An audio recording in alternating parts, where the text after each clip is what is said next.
नमस्कार दोस्तों। Prostate cancer आज एक ऐसी समस्या बन गई है जिसे लेकर हमारे देश के पुरुषों का ज्ञान और जागरूकता थोड़ी अधूरी सी लगती है। इसे लेकर उनके मन में ढेर सारे सवाल हैं, ढेर सारे कन्फ्यूजन है कि ये क्या है, कहाँ पर होता है, इसके लक्षण क्या है और भी कई सवाल। लेकिन घबराइए मत, क्योंकि आज आपके इन सभी सवालों और कन्फ्यूजन्स के जवाब लेकर आए हैं हमारे साथ डॉक्टर YPS राणा, जो कि डायरेक्टर यूरोलॉजी है BLK मैक्स हॉस्पिटल में। हमसे जुड़ने के लिए आपका धन्यवाद सर। धन्यवाद। सर, सबसे पहले मैं चाहूँगी कि आप हमारे व्यूअर्स को बताएं कि आप कब से मेडिकल के क्षेत्र में अपना योगदान दे रहे हैं। नमस्कार साथियों, मेरा नाम डॉक्टर YPS राणा है और मैं पिछले 15 वर्षों से यूरोलॉजी, यूरो ऑन्कोलॉजी और किडनी के पेशेंट्स का इलाज करते हुए आ रहा हूँ। मैं इस वक्त डायरेक्टर हूँ BLK मैक्स हॉस्पिटल में एंड डायरेक्टर ऑफ वंश फर्टिलिटी एंड यूरोलॉजी सेंटर। तो सर, मेरा आपसे सबसे पहला सवाल ये है कि प्रोस्टेट क्या है और ये कहाँ पर होता है। देखिए, प्रोस्टेट को हिंदी में सरल शब्दों में पौरुष ग्रंथि कहा जाता है और ये कि छोटा सा ऑर्गन होता है जो कि पेशाब की थैली और यूरिथ्रा के मुख पर होता है। इसका जो मुख्य फंक्शन रहता है वो वीर्य के लिए सीमेन समाइनल फ्लूइड का सिक्रीशन करना है। ये एक बहुत ही इम्पॉर्टेंट ऑर्गन है। ये हमारा एक एक्सेसरी सेक्सुअल ग्लैंड की तरह काम करता है और क्योंकि ये प्रोस्टेट पेशाब की नली के मुख में होता है तो उसका साइज बढ़ने के साथ में पेशाब की नली के अंदर एक संकुचित सा पैसेज बन जाता है। सर, प्रोस्टेट कैंसर बेसिकली होता क्या है। देखो, इससे पहले मैं कुछ बताना चाहूँगा कि प्रोस्टेट की आम बीमारियां क्या होती हैं। प्रोस्टेट में 3 मुख्य बीमारी हो सकती हैं, जैसे कि प्रोस्टेट का इन्फेक्शन, साधारण प्रोस्टेट का इंक्रीजमेंट जिसको BPH कहा जाता है, या फिर प्रोस्टेट कैंसर। लोग समझते हैं कि प्रोस्टेट में सिर्फ कैंसर ही होता है, जो कि बहुत बहुत बड़ी मिथ्या है। प्रोस्टेट अधिकतर साधारण से ही इन्फेक्शन करता है, जिसको प्रोस्टेटाइटिस या बिनाइन एनलार्जमेंट कहा जाता है। प्रोस्टेट कैंसर काफ़ी कम बीमारी होती है प्रोस्टेट की बीमारियों में से, और इसके अंदर प्रोस्टेट की ग्रोथ ज़्यादा होती है। कैंसर शब्द से डर जाते हैं लोग। कैंसर एक साधारण से ही बीमारी है जिसमें हमारी जो सेल्स होती हैं आमतौर पर वो क्या करती हैं, ग्रो करेंगी, फिर मर जाती हैं, फिर नई सेल ग्रो करती है, मर जाती हैं। कैंसर में वो सेल्स मरना भूल जाती हैं। तो प्रोस्टेट के जो पेरिफेरल जोन रहता है वहाँ के अंदर कुछ सेल्स ग्रो करती रहती हैं उससे कि प्रोस्टेट कैंसर डेवलप हो जाता है। बट जो मोर कॉमन परेशानी है प्रोस्टेट की वो BPH है, जो कि एज के साथ में, जैसे पुरुषों में एज के साथ हार्मोन में परिवर्तन आता है, वैसे ही प्रोस्टेट के साइज का इंक्रीज होता रहता है। और जो यंग अडल्ट रहते हैं सेक्सुअली एक्टिव, उसमें प्रोस्टेट के इन्फेक्शंस होते हैं जिसको हम प्रोस्टेटाइटिस कहते हैं। तो प्रोस्टेटाइटिस काफ़ी कॉमन है। हमें उसके लक्षण समझते हुए उसको सही वक्त पे जागरूकता देनी चाहिए, जिससे कि लोग घबराएं नहीं। सर, अगर हम बात करते हैं प्रोस्टेट के कारणों के बारे में, तो क्या हो सकते हैं। देखिए, प्रोस्टेट में आमतौर पे 3 बीमारियां काफ़ी कॉमन होती हैं। एक तो यंग सेक्सुअली एक्टिव में प्रोस्टेट का इन्फेक्शन, जिसको हम प्रोस्टेटाइटिस कहते हैं, वो एक्यूट हो सकती है या क्रॉनिक हो सकती है। दूसरी BPH, जो कि एक साधारण सी एनलार्जमेंट होती है प्रोस्टेट की। ये एज के बढ़ने के साथ में BPH का डेवलपमेंट होता है। तीसरी परेशानी होती है प्रोस्टेट का कैंसर। कैंसर शब्द से घबराना नहीं होता है। कैंसर में क्या होता है, हमारी बॉडी की जो सेल्स हैं वो अपने आप जन्म लेती हैं, फिर मरती हैं, और उसके बाद में नई सेल्स डेवलप होती हैं और वो भी डेथ होती हैं। कैंसर टिश्यू में वो सेल्स मरना भूल जाती हैं, तो फिर वो ग्रो होती रहती हैं, इंक्रीज होता है। इनिशियली वो उस ऑर्गन के अंदर होती हैं, बाद में वो पूरे शरीर में फैल जाती हैं। ये साधारण शब्दों में कैंसर है। तो प्रोस्टेट कैंसर प्रोस्टेट की बीमारियों में से काफ़ी कम लोगों में पाया जाता है। सर, अगर इसके लक्षणों को जाने तो हम कैसे समझ सकते हैं। प्रोस्टेट की तकलीफ जब भी होती है तो यूरिन के सिम्टम सबसे पहले आते हैं, जैसे कि फ्रीक्वेंसी ऑफ यूरिन, बार बार पेशाब के लिए जाना, यूरिन पास करने में तकलीफ होना, फ्लो होने में देरी होना, रात में कई बार जगना और पेशाब में ब्लड का आना। ये जो लक्षण है ये प्रोस्टेट की किसी भी तकलीफ में होंगे। प्रोस्टेटाइटिस में भी होंगे, BPH में भी होंगे और प्रोस्टेट कैंसर के उसमें भी होंगे। ऐसा सर कुछ है कि कुछ पुरुषों को ये ज़्यादा होता है और कुछ को कम।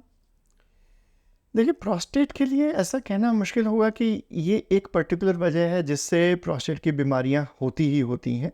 आमतौर पर देखा गया है, जैसे हाई रिस्क लाइफस्टाइल है, स्मोकिंग बहुत ज़्यादा करना, अल्कोहल बहुत ज़्यादा लेना, वज़न बहुत ज़्यादा होना, खाने पीने में फ़ैट की डाइट ज़्यादा रखें, रेड मीट का कंजप्शन बहुत ज़्यादा, इन सब वजह से देखा गया है कि प्रोस्टेट की बीमारी ज़्यादा होती हैं और ये पूरे स्पेक्ट्रम में ज़्यादा होती हैं। कैंसर भी इन्हीं लक्षणों की वजह से कई बार ज़्यादा पाया जाता है पुरुषों में।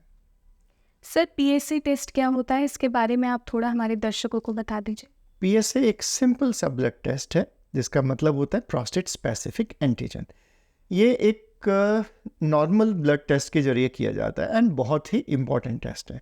इससे हमें पता लग जाता है कि प्रोस्टेट का जो मात्रा है, आपके ब्लड लेवल्स काफ़ी ज़्यादा अगर हैं तो कैंसर की संभावना होती है। ऐसा कभी नहीं होता है कि जिसका पीएसए ज़्यादा है उसको कैंसर होगा ही, क्योंकि अधिकतर पीएसए इंक्रीज इन्फेक्शंस में मिलता है। तो अगर पीएसए इंक्रीज है और वो इन्फेक्शन की वजह से, तो साधारण से प्रोस्टेट का ट्रीटमेंट करेंगे, इन्फेक्शन को ठीक करेंगे, आपकी तकलीफ ठीक। अगर नहीं होता है तो फिर हमें प्रोस्टेट के लिए और टेस्ट करने की ज़रूरत है। फिर ये चीज़ समझनी होती है कि एमआरआई करें, पीएसए ज़्यादा है तो कहीं कैंसर तो नहीं है। तो prostate PSA test above 50 years हर पुरुष को करना चाहिए और उसके बाद अगर मात्रा बढ़ी हुई मिलती है तो डॉक्टर से सलाह लें, घबराएं नहीं। सर अगर इनिशियल टेस्ट ये दिखाता है कि किसी को ये है, तो आगे क्या करना चाहिए? पहली चीज़, डरना नहीं चाहिए। अगर पीएसए की मात्रा बढ़ी हुई है, उसके बाद नेक्स्ट स्टेप पर आप जाते हैं जिसमें हम एमआरआई करते हैं। एमआरआई से हमें अंदर की स्ट्रक्चर पता लगती है प्रोस्टेट की, उसमें कुछ गांठ तो नहीं है, इन्फेक्शन या एब्सेस तो नहीं है। और एक साधारण सा टेस्ट हम जिसको डीआरई कहते हैं, फिंगर से प्रोस्टेट को फील किया जाता है थ्रू द रेक्टम। इन तीनों को हम जब साथ मिलाकर देखते हैं तब एक नतीजे पे पहुंचते हैं कि क्या ये इन्फेक्शन की वजह से प्रोस्टेट एंड पीएसए बढ़ा हुआ है या फिर कैंसर की वजह से बढ़ा हुआ है। अगर हम बात करते हैं सर वॉचफुल वेटिंग, तो ये बेसिकली क्या हो सकती है? वॉचफुल वेटिंग का मतलब रहता है कि किसी को प्रोस्टेट की बीमारी डायग्नोस हो गई, कैंसर डायग्नोस हो गया, लेकिन उनकी एज ऐसी है, बॉडी के अंदर कोमॉर्बिडिटीज़ ऐसी हैं जहाँ पर हम क्योर नहीं देखने का सोचते हैं और उस केस में उनकी बीमारी को जैसे अगर वो बढ़ती है तो लक्षणों को ट्रीट किया जाता है।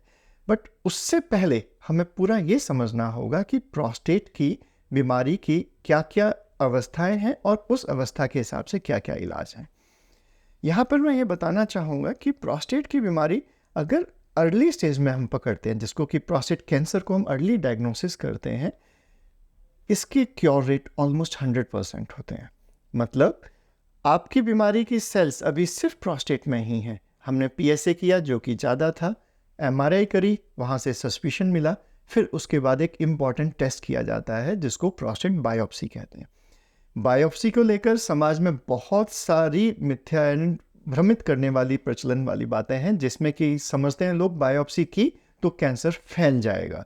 ऐसा बिल्कुल नहीं होता।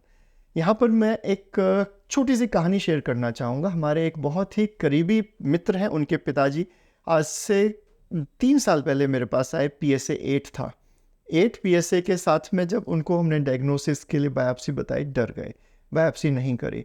इधर उधर आजकल तो ऑल्टरनेट मेडिसिन भी बहुत प्रचलित हैं, बहुत ज़्यादा, तो उसमें लोग गुमराह हो जाते हैं। बायोप्सी नहीं करी, डिजीज़ का कोई फ़ायदा तो हुआ ही नहीं, और वो जब 1 साल बाद आए तो पीएसए 400 था।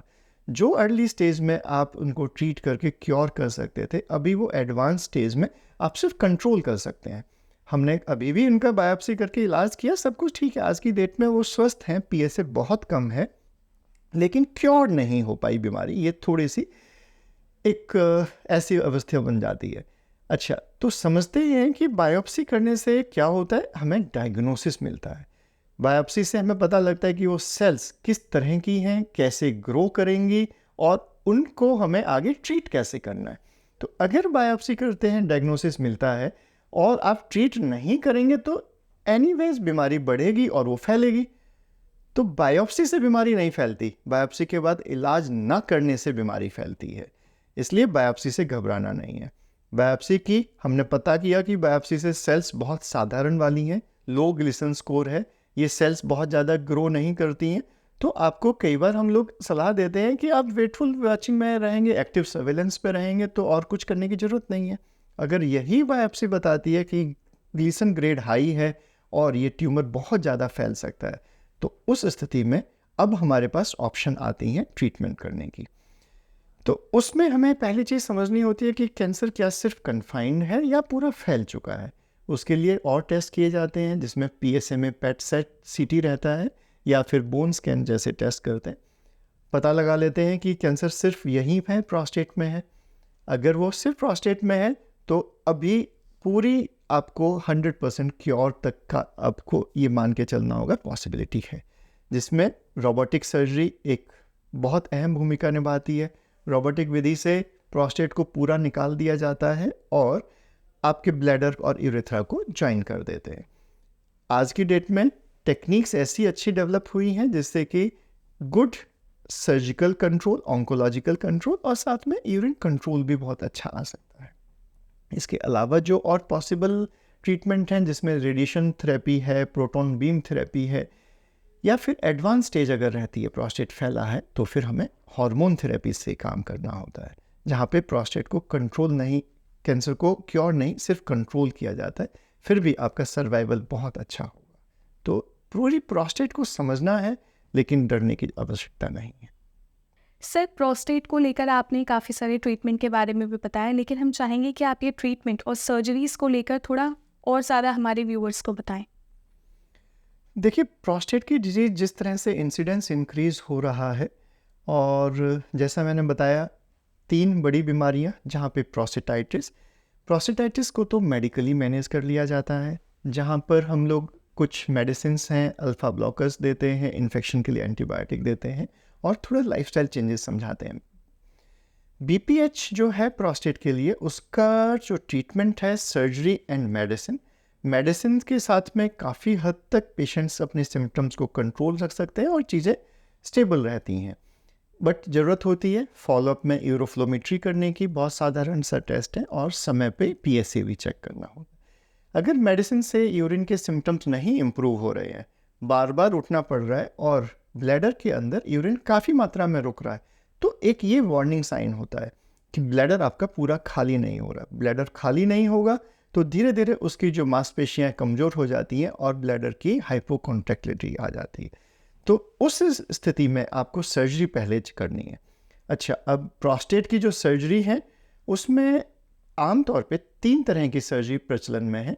पहला, जिसमें हम लेजर या दूरबीन विधि से प्रोस्टेट को ऑपरेट करते हैं, जिसमें पेशाब के रास्ते एक एंडोस्कोप के जरिए हम अंदर जाते हैं और उससे फिर प्रोस्टेट को अंदर से काटा जाता है, जिसमें लेज़र किया जाता है, जिसको होलैप कहते हैं, थूलैप कहते हैं, या फिर बाइपोलर TURP। तो हमारे पास हॉस्पिटल में सब तरह की सुविधाएं हैं।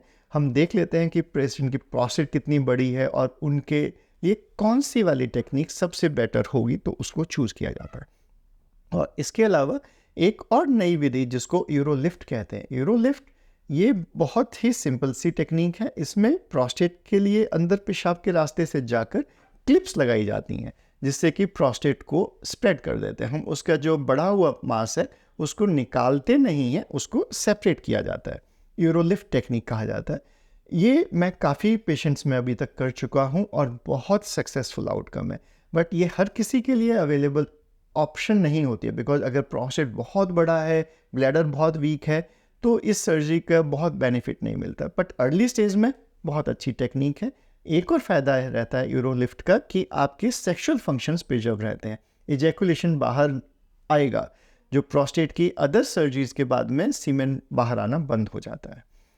तीसरी विधि जो रहती है, अगर प्रोस्टेट बहुत बड़ा हुआ तो उस केस में हम रोबोटिक सिंपल प्रोस्टेटेक्टमी करते हैं। मतलब अगर प्रोस्टेट साइज 300-400 ग्राम का है और काफ़ी कुछ और भी परेशानियां, ब्लैडर में स्टोन भी हैं, तो रोबोटिक विधि से सिंपल प्रोस्टेटेक्टमी। तो ये तो 3 जो टेक्निक्स रही आपकी बिनाइन के लिए, जहाँ पे नॉन कैंसरस प्रोस्टेट है। अब समझते हैं कैंसर वाली प्रोस्टेट के लिए। कैंसर की प्रोस्टेट में आपकी प्रोस्टेट पूरी तरह से निकाली जाती है, जिसको रेडिकल प्रोस्टेटेक्टमी कहा जाता है। रोबोटिक विधि ही बेस्ट विधि है। इसमें भी बहुत सारी टेक्निकल एक्सपर्टीज़ की रिक्वायरमेंट होती है, मैं काफ़ी समय से प्रोस्टेटेक्टमी रोबोटिक विधि से कर रहा हूँ और भगवान की कृपा से पेशेंट्स के आउटकम भी अच्छे हैं। कॉन्टिनेंस रेट बहुत अच्छा रहता है क्योंकि आप नर्व्स को बचा सकते हो। इरेक्टाइल डिस्फंक्शन को भी प्रिवेंट किया जा सकता है अगर अर्ली स्टेज में सर्जरी हुई। सर्जरी अगर अर्ली स्टेज में होती है तो नर्व से आप दूर रहते हुए सर्जिकल प्रोस्टेट का रिमूवल सेफली कर सकते हैं। तो ये पूरी प्रोस्टेट की हमने सर्जरी आपको बताई है। सर, रेडिएशन और हार्मोनल थेरेपी जो है उनसे कैसे ट्रीट किया जा सकता है इसे? देखिए, रेडिएशन थेरेपी में क्या करते हैं, प्रोस्टेट ऑर्गन नहीं रहेगा बट उसको हमें रेडिएशन के माध्यम से जलाना होता है सेल्स को। तो रेडिएशन भी एक अच्छी टेक्निक है बट ये हर किसी प्रोस्टेट के लिए नहीं होगी। ये अर्ली स्टेज प्रोस्टेट में की जाती हैं। इसमें भी आजकल और IMRT IGRT करके अच्छी टेक्निक्स हैं, तो उससे प्रोस्टेट की सेल्स को, कैंसर सेल्स को मारा जाता है। बट रेडिएशन के भी कुछ साइड इफ़ेक्ट्स हैं जिसको समझना होता है कि रेडिएशन सिर्फ प्रोस्टेट के सेल्स के अलावा भी ब्लैडर को भी थोड़ा डैमेज करती हैं। रेडिएशन सिस्टाइटिस हो सकता है, रेडिएशन प्रोक्टेटाइटिस हो सकता है, और एक और जो परेशानी रहती है कि रेडिएशन के बाद में भी प्रोस्टेट तो वहीं रहती है। जिन पुरुषों को पहले से भी पेशाब में तकलीफ थी, जिसमें पेशाब की धार बहुत कम थी, बार बार उठना पड़ रहा था, वो वाले सिम्टम्स आपके एज इट इज़ रहते हैं। तो उसके लिए भी कई बार बाद में छोटी प्रोस्टेट की चैनल TURP या दूरबीन विधि से हमें प्रोस्टेट का ऑपरेशन करना पड़ता है। सर, अगर हम बात करते हैं कि इतने सारे ट्रीटमेंट्स हो रहे हैं तो क्या बॉडी में कोई साइड इफ़ेक्ट्स भी हो सकते हैं इसके बाद? देखिए, ट्रीटमेंट के हमेशा कुछ ना कुछ साइड इफ़ेक्ट होते हैं। रिस्क और बेनिफिट को देखते हुए हमें डिसीजन लेना होता है पेशेंट के लिए। अब जैसे हम ये बताएं, प्रोस्टेट के ट्यूमर को भी अगर एक 50 इयर्स के एज वाले पुरुष में प्रोस्टेट ट्यूमर होगा और एक 80 इयर्स वाले में होगा, तो हमें दोनों के हिसाब से टेलर मेड ट्रीटमेंट बनाना है। जहाँ पे 50 इयर्स वाले में हमें अगर एग्रेसिव प्रोस्टेट कैंसर है तो उसको सर्जिकल विधि से निकालना है। अगर वही 80 इयर्स वाले में अगर नॉन एग्रेसिव टाइप माइल्ड वाला प्रोस्टेट कैंसर है तो उसको वॉचुलेटिंग में रखना है, ताकि उससे पेशेंट्स के साइड इफ़ेक्ट्स को बचाया जाए। बट आजकल लोग गुमराह बहुत जल्दी हो जाते हैं। उनको लगता है कि एलोपैथिक मेडिसिन, एलोपैथिक ट्रीटमेंट में सिर्फ साइड इफ़ेक्ट ही साइड इफ़ेक्ट हैं, जो कि सच नहीं है। किसी भी चीज़ को आप करेंगे उसके कुछ बेनिफिट होंगे, कुछ साइड इफ़ेक्ट्स होंगे। हमें अपने हिसाब से, आपकी डिजीज़ के हिसाब से बेनिफिट्स को चूज़ करते हुए ट्रीटमेंट कस्टम मेड करना होता है। तब समझते हैं कि रोबोटिक प्रोस्टेटेक्टमी के क्या साइड इफ़ेक्ट होते हैं। रोबोटिक प्रोस्टेटेक्टमी का पहले इफ़ेक्ट समझ लेते हैं। इफ़ेक्ट मतलब कैंसर का बेस्ट कंट्रोल, मतलब क्योर होने की सबसे ज़्यादा संभावना। अब उस सब में आपको एक साइड इफ़ेक्ट मिलता है जो कि इरेक्टाइल डिस्फंक्शन है, मतलब इरेक्शन में, पुरुषों में बाद में सेक्सुअल वीकनेस आने के चांस होते हैं। काफ़ी लोगों को ये होता है, ये सच है। बट अगर अर्ली स्टेज में प्रोस्टेट के ट्यूमर को ट्रीट करें और जब आपकी नर्व्स प्रिजर्व होने की पूरी संभावना है तो ये साइड इफ़ेक्ट कम हो जाता है। बट ये भी समझेंगे कि आपका कैंसर से जो सर्वाइवल है वो आप अपना अच्छे से जी पा रहे हैं। ये छोटा साइड इफ़ेक्ट है, इसके आगे मेडिसिन हैं ट्रीटमेंट के लिए। हम पेनिस में इंजेक्शन लगा के भी इरेक्शन करवाते हैं, कई बार पेनाइल इम्प्लांट की भी जरूरत पड़ती है। तो पहले सर्वाइव रहेंगे, हेल्दी रहेंगे, उसके बाद इरेक्टाइल डिस्फंक्शन से भी ट्रीटमेंट पॉसिबल है। दूसरा साइड इफेक्ट रहता है इनकॉन्टिनेंस, जो कि आजकल जैसी हमारी टेक्निक्स हैं उसमें बहुत कम हो गया है, लेकिन फिर भी पॉसिबल है। तो उसके लिए हमें आपको बाद में कुछ एक्सरसाइजेस, कुछ मेडिसिन्स और थोड़े सेफ्टी डायपर्स, पैड, इस सब की रिक्वायरमेंट होती है। बट बार बार यही समझना रहेगा कि आपका कैंसर का क्योर अवेलेबल है। तो ये थोड़े छोटे साइड इफ़ेक्ट से घबराना नहीं है, इनके लिए भी ट्रीटमेंट अवेलेबल होता है। सर, अगर किसी पुरुष को ये हो गया है तो क्या वो सरवाइव कर सकता है? डेफिनेटली। अभी हमारे पास ऐसे ऐसे पेशेंट्स हैं जो कि पिछले 15 साल से प्रोस्टेट कैंसर को पूरी तरह से हरा चुके हैं, और अभी भी बहुत सारे पेशेंट्स जो अर्ली स्टेज में डायग्नोज होते हैं पूरे स्वस्थ रहते हैं, पूरा एक्टिव लाइफस्टाइल। तो सर्वाइवल की तो बात ही नहीं आए, आप पूरी तरह से स्वस्थ रहेंगे, क्वालिटी ऑफ लाइफ की बात कर रहे होते हैं आजकल हम प्रोस्टेट में। तो सर्वाइवल तो 100% है अगर अर्ली स्टेज में है। अगर PSA आपका थाउजेंड्स में है और एग्रेसिव मेटास्टैटिक डिजीज़ है तो ऑब्वियसली फिर तो बहुत ज़्यादा देर हो चुकी है, तो उसमें सर्वाइवल कुछ ही महीनों का या साल का ही होगा। अर्ली स्टेज में हम बात करते हैं survival more than 5 year and 10 years की, तो ये बहुत अच्छा सर्वाइवल है और जिसको ऑलमोस्ट कंपेरेबल टू क्योर है।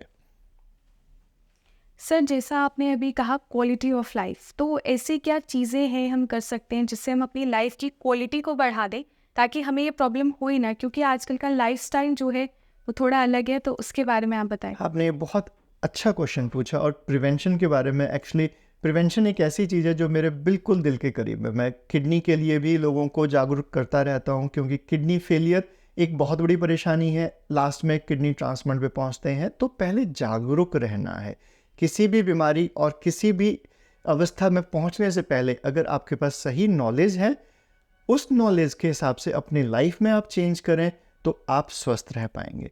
तो आजकल की जो जीवन शैली है ना, ये भाग दौड़ की स्ट्रेसफुल लाइफ है और ये सब एक दूसरे के साथ एक होड़ लगी हुई है। इससे आपको बड़ी परेशानियां होती हैं। बॉडी एक बायोकेमिकल फैक्ट्री है, जैसा हम सोचेंगे वैसा ही होता जाएगा। अंदर हार्मोन्स रिलीज होंगे, वही हार्मोन हमारे सेल्स के फंक्शन को अफेक्ट करेंगे। तो खाने पीने की चीज़ों का आपको बहुत संयम बरतना होगा। आपको आजकल पता सबको सब कुछ है, हर चीज़ नेट पे अवेलेबल है, क्या गलत है क्या सही है। पता होने के बावजूद गलत चीज़ को प्रैक्टिस करना, मैं आपसे अगर पूछूं स्मोकिंग, हर किसी को पता है कि गलत है, फिर भी लोग करते हैं। कल भी हमारी ओपीडी में पेशेंट आए, मैं कम से कम अभी तक हज़ारों की स्मोकिंग छुड़वा चुका हूँ। कल मैंने एक सज्जन आए, उनसे अपने आप ही बोले कि सर आपने उस दिन कहा था, आज से 3 साल पहले जब ब्लैडर कैंसर हमारा ट्रीटमेंट हुआ, तो उस दिन के बाद हमने तो नहीं पी। तो मैं हमेशा एक चीज़ कहता हूँ कि आपने छोड़िए, अपने 5 लोगों की आगे और छोड़वाइए, उसको स्प्रेड करें।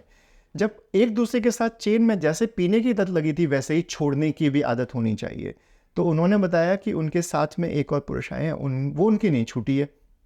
तो जब थोड़ा सा गहराई में गए तो पता लगा कि उनके घर में भी उस आदत की वजह से औरों को भी कैंसर हुए हैं। तो अब वो ऐसी स्थिति में आ जाते हैं कि अब छोड़ना मुश्किल है, कि अब तो हम उस मायूसियत वाली चीज़ में पहुंच गए। तो समय रहते ही अपनी आदतों को सुधारें, स्मोकिंग एंड अल्कोहल से बचें। एक्सरसाइज एक आपके रूटीन का हिस्सा होना चाहिए, थोड़ा एक्टिव रहें, चलते फिरते रहेंगे, समय पर सोएंगे।